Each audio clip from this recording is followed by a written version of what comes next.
Hello, it's Coreyemmah here again, and this week's topic is about initiation. So, this week's topic is really interesting for me, and I'd say that I have my own philosophical view for this topic.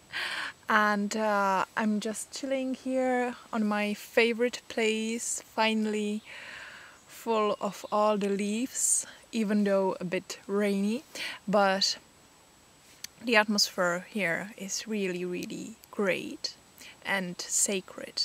And I'd say that initiation is very much about feeling a sacred kind of energy.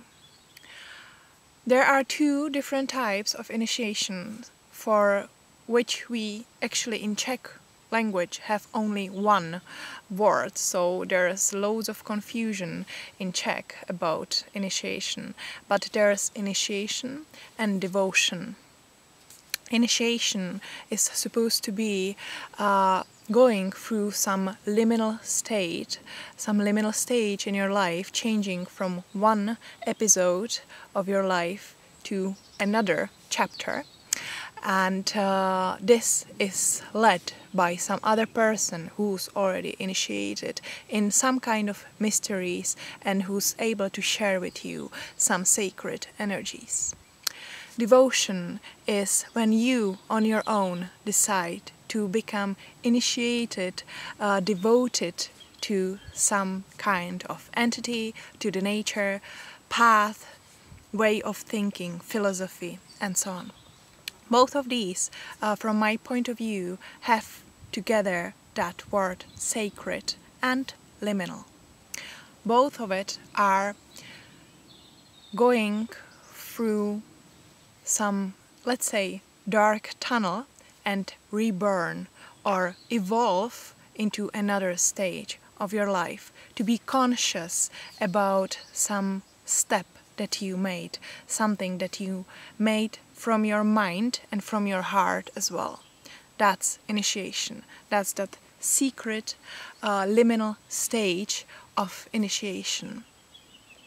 There is loads of great literature about this among older religionists like Turner or Fangenep, but I would like to talk also a bit about my initiation processes, because I went through several devotions to different paths and different learnings and different gods.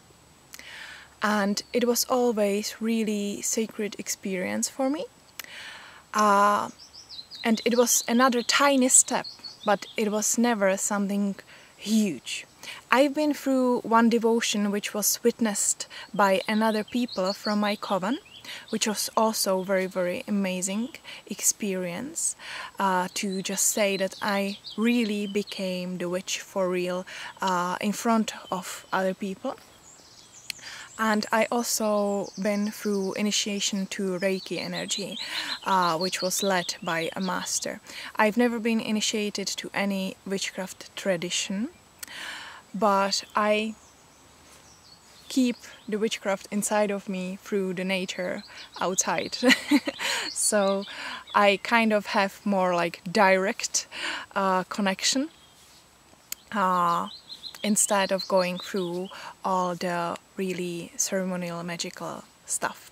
But absolutely is okay, and I really appreciate people who are so cool that they went through real initiation. Anyway, all these initiations were just tiny steps on my path. They were just made during my birthdays or during some Sabbats or during some other special times in my life. And they were just marks and kind of labels for that time episode. One really huge initiation through which I went was my tattoo. When I decided to have a tattoo, it was actually quite early, and I'm taking off my sock to show you. Okay, here's my tattoo. Ta-da! And when I finally decided to go for this tattoo, I was already a witch for more than half of my year. And in that moment I was absolutely sure. I went for my totem animal, which is a sea turtle, and for a pentacle, for pentagram. And in that moment I was absolutely sure who I am and whom I belong to, because sea turtle reminds me Earth, and Earth as a mother.